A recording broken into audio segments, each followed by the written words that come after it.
Hey guys, Army Wife here. Part 3 of my little discussion here. What spurred me to go into all this? I've been watching a lot of videos in almost every channel. There's a lot of talk about, being in fear of the government coming and, taking its U.S. citizens to Guantanamo Bay, and the military is going to come and take you away. And please don't just shut this off because you think I'm being defensive of the military because I'm an Army wife. I don't want you to do that, but I do want you to really hear what I am saying, okay? So I'm sitting here today, and I'm frustrated and I'm thinking about this stuff and I'm depressed a little bit, because it really saddens me that the government is using our troops to be the enemy. So, and you got to understand, this administration hates our military. They hate it so much that they would completely wipe us out and start over if they could. They're already reorganizing the military in a very poor way right now, and they're doing it as fast as they possibly can, and they're dumping a lot of money into this, a lot of money that y'all don't see. And they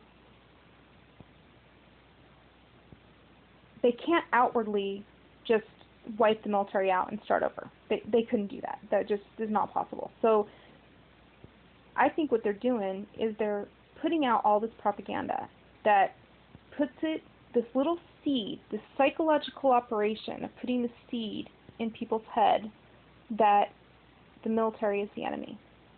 Okay? And I think it's a two-pronged reason. I think that the first reason is that it will create support in budget cuts to support defense spending over socialized programs. And I think the second reason is that they're doing it because they want to turn countrymen against countrymen. They want to turn your soldiers into the enemy and the citizenry of this country into a defensive organization. Okay. What got me started on this today was I was sitting here looking at this magazine, and I love this magazine. Oh, you guys got to look at this. And I know I'm a strange girl because I like tactical stuff, but this magazine is so cool. I mean, it even has little stick-em things for you to mark your pages, your wish list on your Dear Santa list. So I was going through this magazine today, and I looked at this picture, and I thought, wow, this stuff is really cool. And I'm looking at all this stuff this guy's got on, and I'm thinking, wait a minute, who's this for?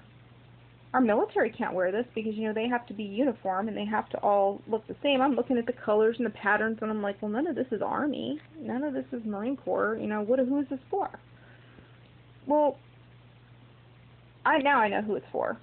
I'm thinking, oh, this is for people, like regular people, And this is a bad idea, okay? Don't buy this. Don't go out and buy all that. You're going to stick out like a turd in a punch bowl. Seriously. If you want tactical gear, the best tactics that you could have is to disappear. And I'm going to show you something. On this page here, sorry for flipping through the catalog. On this page here is a pair of tactical pants. And these pants are just as tactical as the other pair. I've looked at them very carefully. And maybe even more tactically because they're invisible. Okay? You pair a pair of tactical pants with pockets in it. You can carry, it's got magazine pouches in it. It's got magazine pouch. It's got big, heavy-duty cargo pockets. It's got pockets all over it. And pockets you can't even see. And you pair that with a shirt like that and you disappear in a crowd.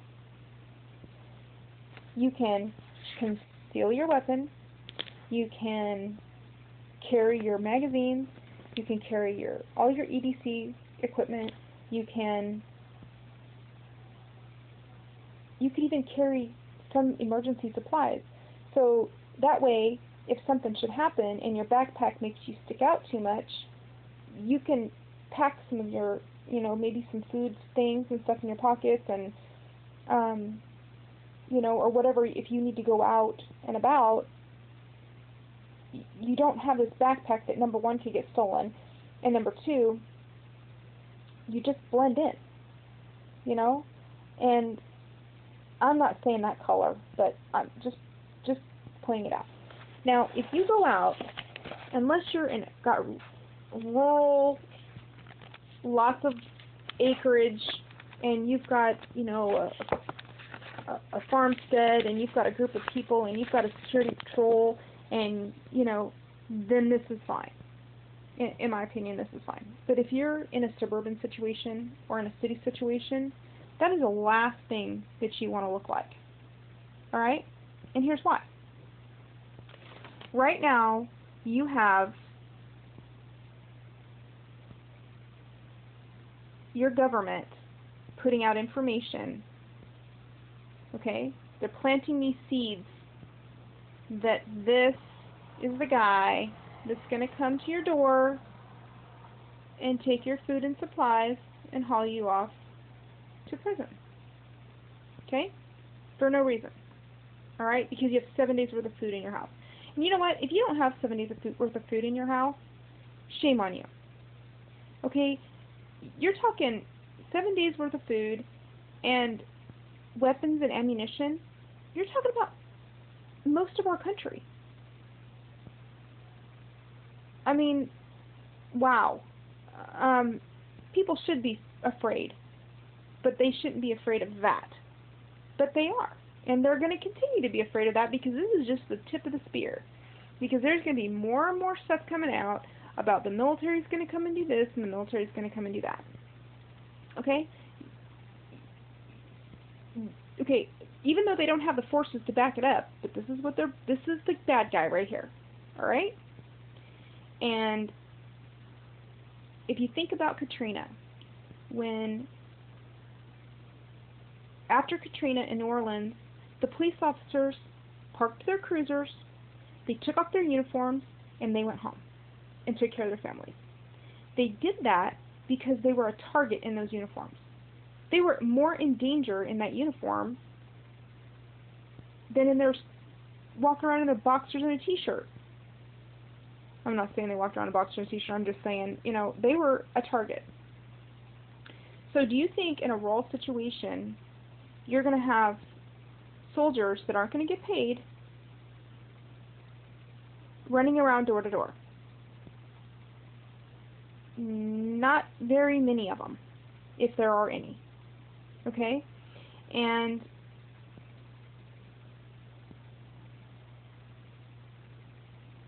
with the fear that the government is putting in people's hearts right now of our soldiers, they're going to stand out, they're going to be a target. What would you do if you were a United States soldier and you were in this country and you stopped getting paid, the government collapsed, there's no more money, and what would you do?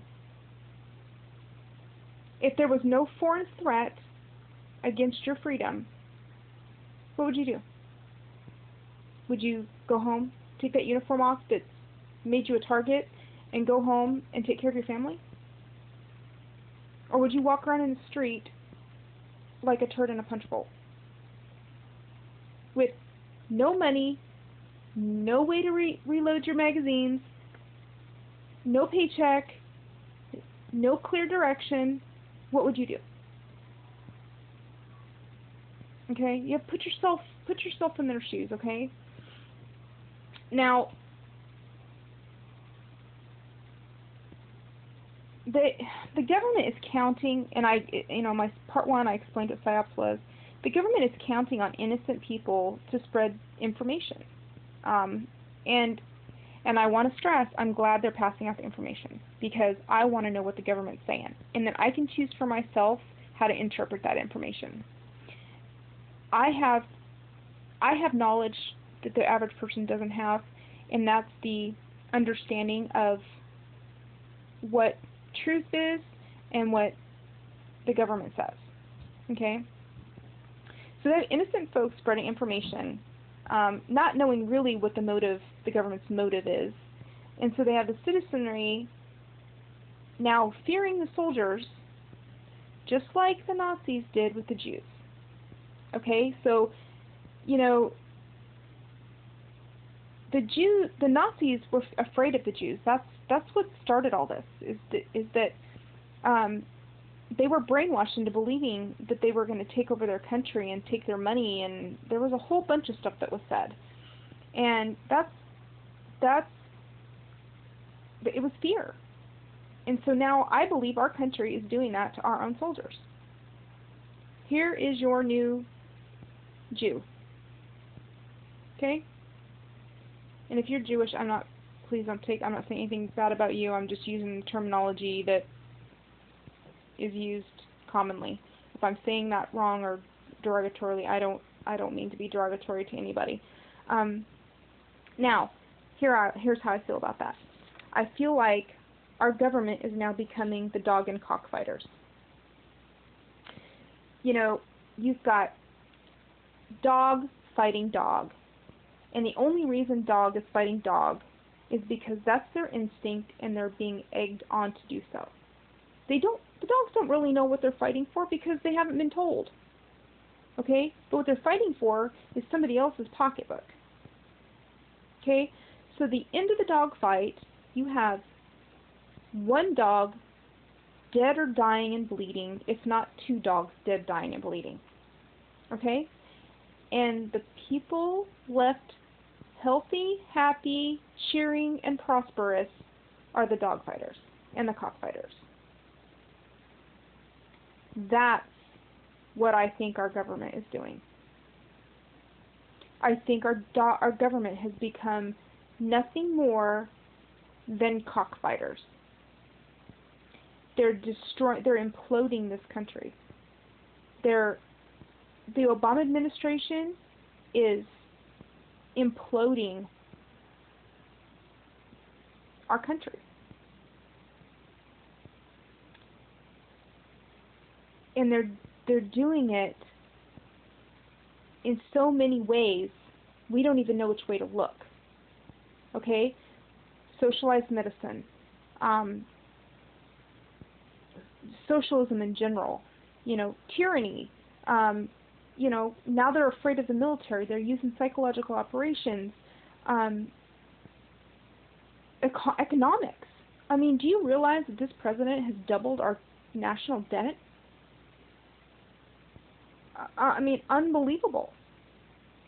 Or maybe near doubled it. I know that in the last 8 years it's doubled.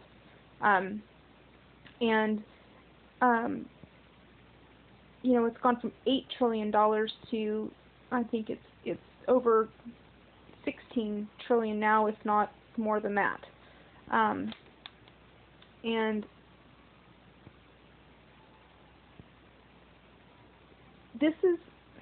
we don't know which way to turn. We don't know which way we're looking. We're looking for threats in so many different directions, and it's causing an implosion. But it's funny because the one common word in some way, shape, or form in every single threat, the word military in some form is used.